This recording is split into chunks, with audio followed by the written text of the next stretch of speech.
Hey guys, we're in the car and we're on the highway, and I can say it's kind of strange driving in a different country with all the different signs and the roads and the way they work, and so it's been kind of interesting. But I'm on a straight shot right now, and I'm headed to a small town first called Equestrium, I believe it's called. So I'm going to stop by there, and there's a museum there that I want to look at, and also a lighthouse. So hopefully the weather clears up a little bit over there, but it's a little rainy over this direction right now. So Caen is south of where I'm headed to now. I'm headed actually to the north coast. It's about a 20-minute ride by car. So I will get back to you guys when I get there. So the car is working out. It's pretty nice. A little small, but it's pretty nice. Yeah, pretty nice car. I can't complain. So it cost me about €86, I think, for 2 days. So not horrible. It was €89 for the guided trip to go to the D-Day landing beaches through the museum, and it was only a 5-hour trip. So basically, for less than the price of that, I get this car for 2 days, unlimited mileage, so I'll have plenty of time to go see everything. And the only thing is I'll have to replace the gas, but I shouldn't use more than a half a tank. So all in all, it's a better option. So I'll get back to you guys soon. Talk to you later.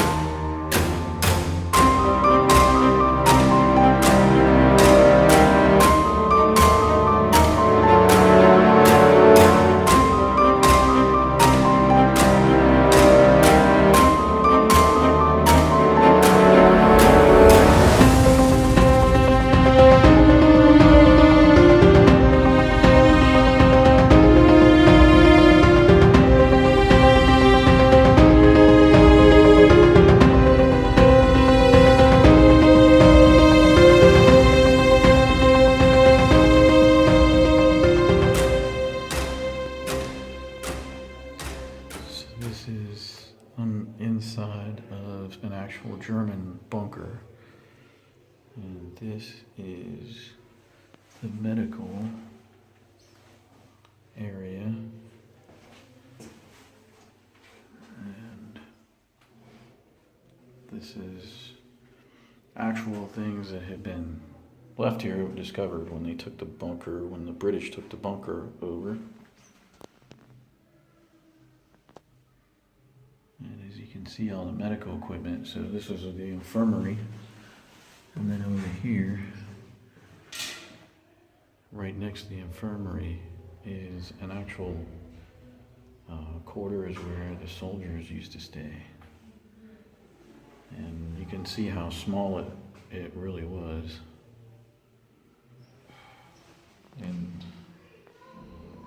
some of the food packets that were left here, and liquor bottles and stuff that they discovered.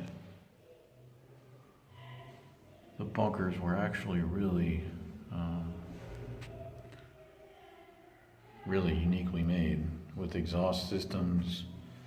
They had wood burning stoves with exhaust that went out.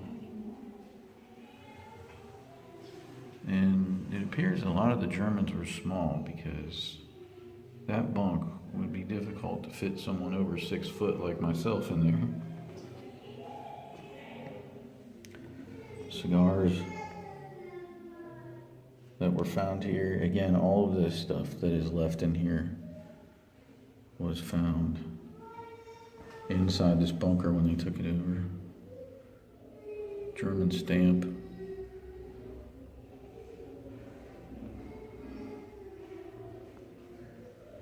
Of course, the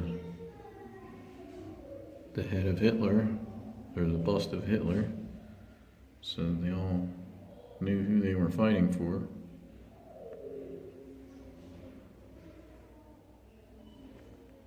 Pretty crazy. And then over here, right next to all of that, was the weapons room, or the ammunition room. Some grenades.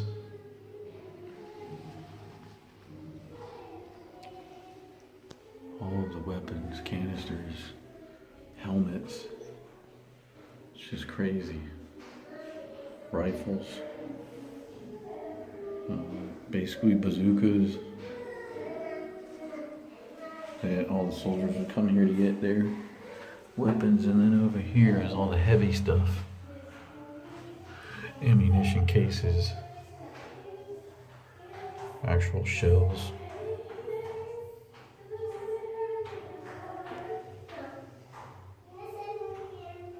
Wow, just awesome.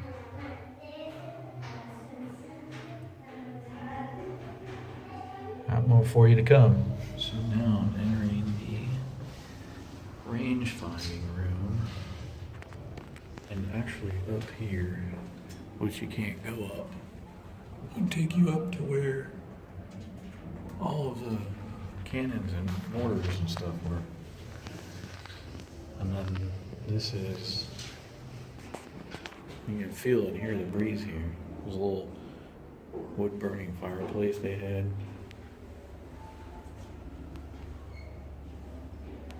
And so this is the range finding room.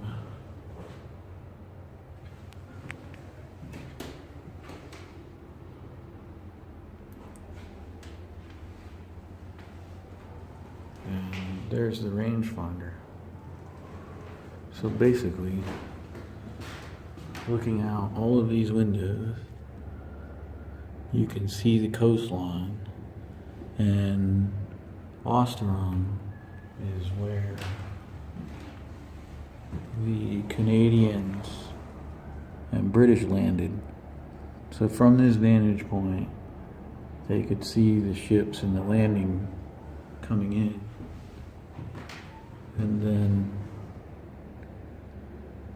they would direct fire accordingly.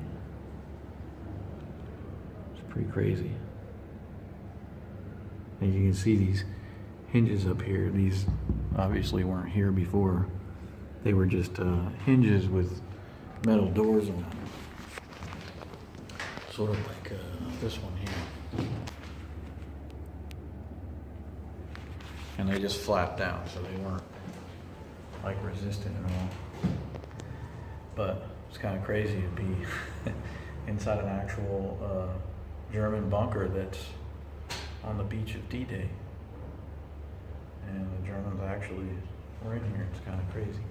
And it's very small. Like, for a guy that's 6'2".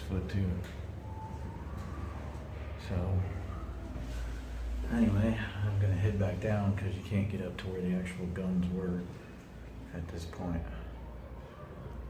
But nevertheless, it's pretty cool. And it was only €750 to get in. So, there was like one or two other rooms that I didn't explore yet. So, I'm gonna go down there and check that room out. And you see they had all these propaganda posters in here for the German soldiers to read. Alright folks, I'm gonna head back downstairs. Okay guys, it's a really rainy day and it sucks. But this is Sword Beach. It's where one of the landings took place. I believe it was the first landing. Sword Beach by the French and the Canadians. Obviously these houses weren't there then. But this is Sword Beach. It's amazing. It's also wet. So I'm going to get back into the car and keep going up the coast. Wow. Amazing history here, unfortunately. A lot of lives lost. So, on to the next landing site. Talk to you soon. Okay, so I'm on my way to Juno Beach, and I found this 50mm gun that got blown out right here by tank attack. So it's not facing the beach, but it's like heavily fortified behind me in these concrete walls back here. And these walls right here, they're like heavily fortified to sustain attacks from the beach. So there's the beach. So this gun could move around from either side and basically attack troops that were coming from either side of the beach, and it was basically like a tank killer. But according to the plaque outside of here, I kind of dipped in here because it's raining and nasty, but according to the plaque out there, it says that that it was finally, after it took out several tanks, it was finally taken out by 3 tanks on a heavy barrage.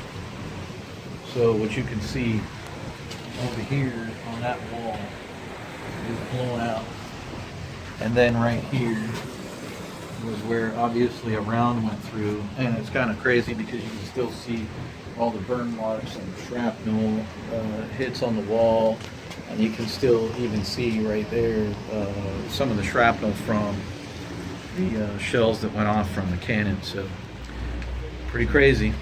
But anyway, I'm gonna continue on and grab something to eat and continue on. So see you next time. Hey guys. Really cold and breezy out, so I hope you can hear me. At least the rain has subsided a little bit. But behind me there is the Canadian Memorial for D-Day. And I'm going to continue to walk up here just a little further. And then actually right here is a house. And they call it the Canadian House because it was the very first house to be liberated by the Canadians when they landed on Juno Beach right there. So they actually landed offshore, came up this beach to this house. Now this plaque here says this house was liberated at the first light on D-Day, the 6th of June 1944, by the men of the Queen's Own Rifles of Canada, who were the first Canadians to land on this beach. It may very well have been the first house on French soil liberated by seaborne Allied forces. Within sight of this house, over 100 men of the Queen's Own Rifles were killed or wounded in the first few minutes of the landings. And then they have a lot of the people here who have died on the landing. So, pretty amazing stuff. I'm trying to put the microphone here to save some of it. I mean, just to think, walking, there are thousands and thousands of Canadian and British soldiers landing. It's pretty amazing and kind of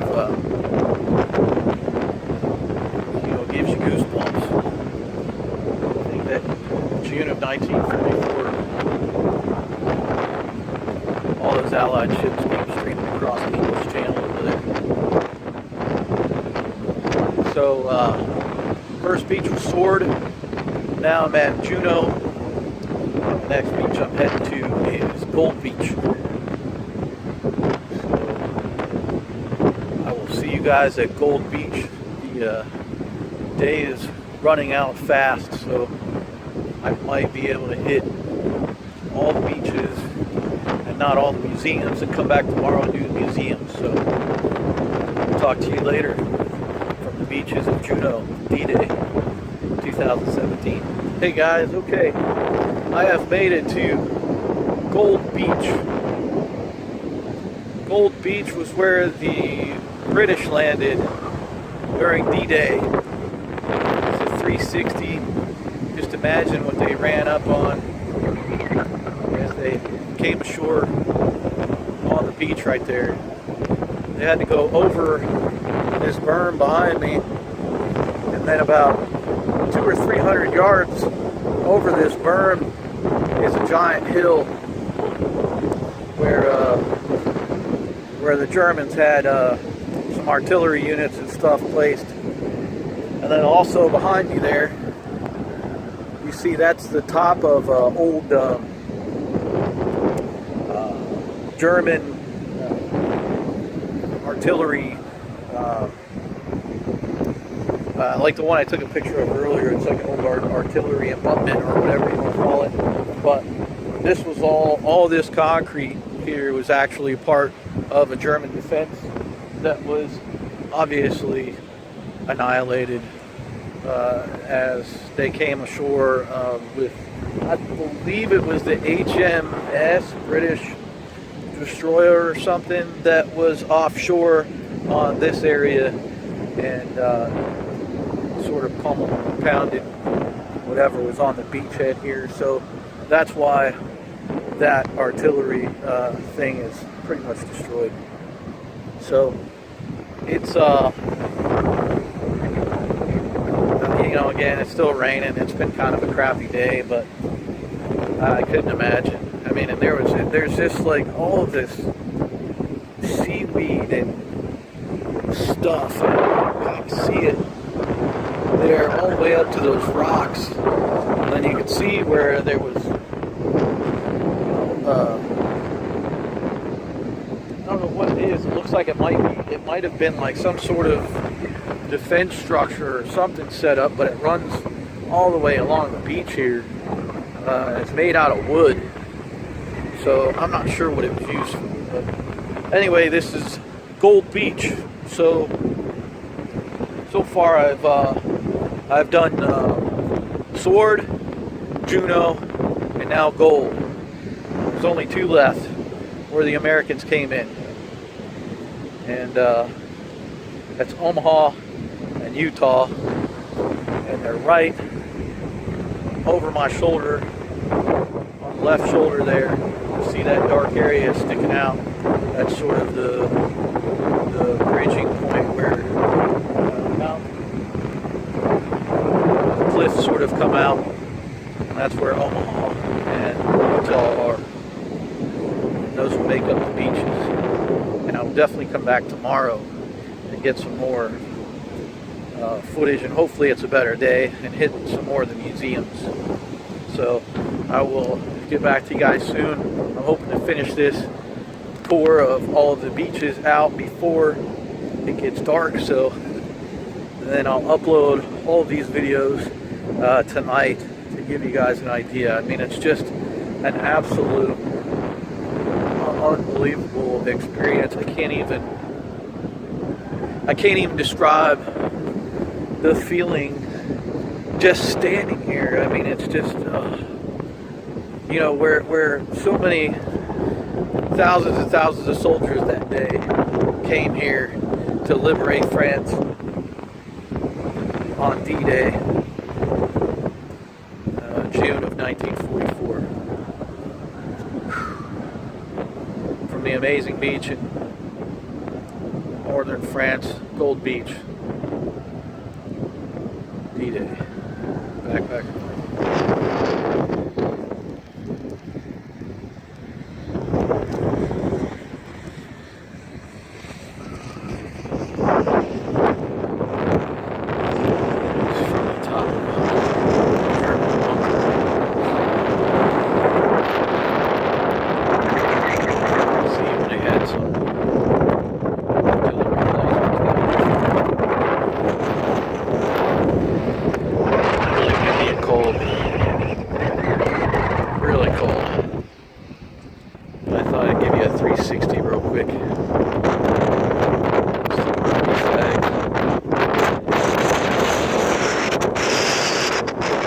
Direction. Those arrows are pointing over that ridge is where the Americans landed, and that's where Omaha and Utah are. And that rain is about to break, and I can only hope that it'll break before the sun sets. It's about 8 o'clock at night here, so hopefully I can make it. Talk to you soon.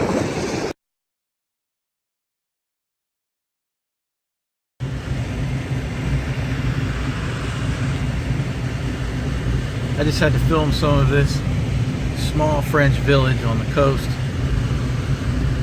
Just on my way to Omaha Beach, where the Americans landed.